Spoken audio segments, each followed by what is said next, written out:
Yo, yo, yo. Magnificent Mike Amazing. The aftermath. No mercy. Braun and Brock match just went off. Yeah. The match started off really good. I'm like, alright, cool. Pretty back and forth good. But then Brock put his little Kimura lock on. And then I was pointing out to Regina, my girlfriend the whole time.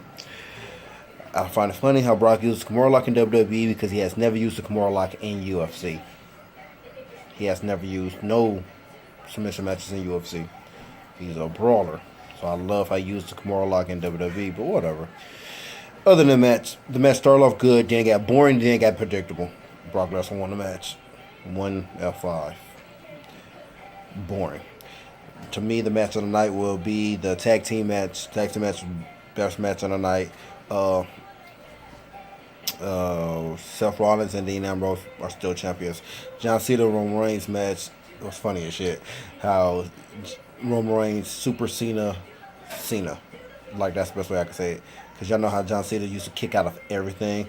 Roman Reigns kicked out of everything. John Cena gave him an AA, he kicked out.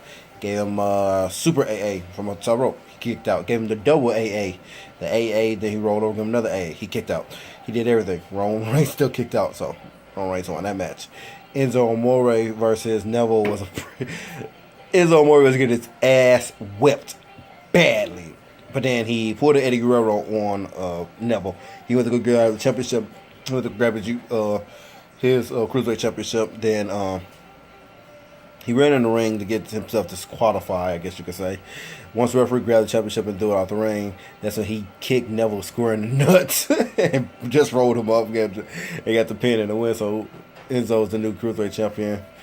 The women's championship match was, I don't want to say predictable, but I had a feeling Alexa Bliss was either gonna win or Bayley's gonna win, and Bliss won because she gave Bayley the DDT and won the match.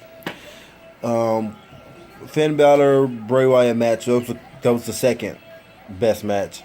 Finn Balor won the match. He had a problem with it, I guess you could say. And Miz versus Jason Jordan, that match was extremely predictable. It was a normal Miz match where the match is kind of good. He gets ready to lose, then he has someone interfere in the match, and then Miz comes out with the victory. Yep, that was that. Literally to the T. That's all Miz's matches. I completely understand why they never want to make him defend the championship, because all his matches are the exact same. He's going to lose, get his ass whipped, get pretty much on the brinks of losing, have someone cheat for him or interfere for him, then he's going to win the match. Happens every time. Other than that, kickoff show was Apollo Crews versus Elias. Elias won. That's what we know damn well, that Elias is going to win. Other than that, if I'm missing something, y'all let me know. Neville talked about that. John Cena talked about that. Tag team Shock talked about that.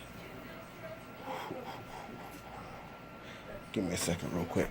I'm going to scroll through the group just to make sure I'm not missing shit. Roman Reigns, Bliss, Tag Team, Balor, Jason Jordan, Elias. Nope, I've talked about everything, and I've covered everything. Told you. I'm going to start doing Mike's Take like this because I remember everything now. I thought I did. But anywho, I'll talk to y'all in a few days with Mike's Take. Like I said, I'm going to record Mike's Take right after Raw. Then I'm going to record SmackDown's Mike's Take right after SmackDown, and NXT Mike's Take right after NXT. Then I'm going to piece them all together and bring them to y'all on Thursday. So I'll talk to y'all on Thursday. Mike out. Peace.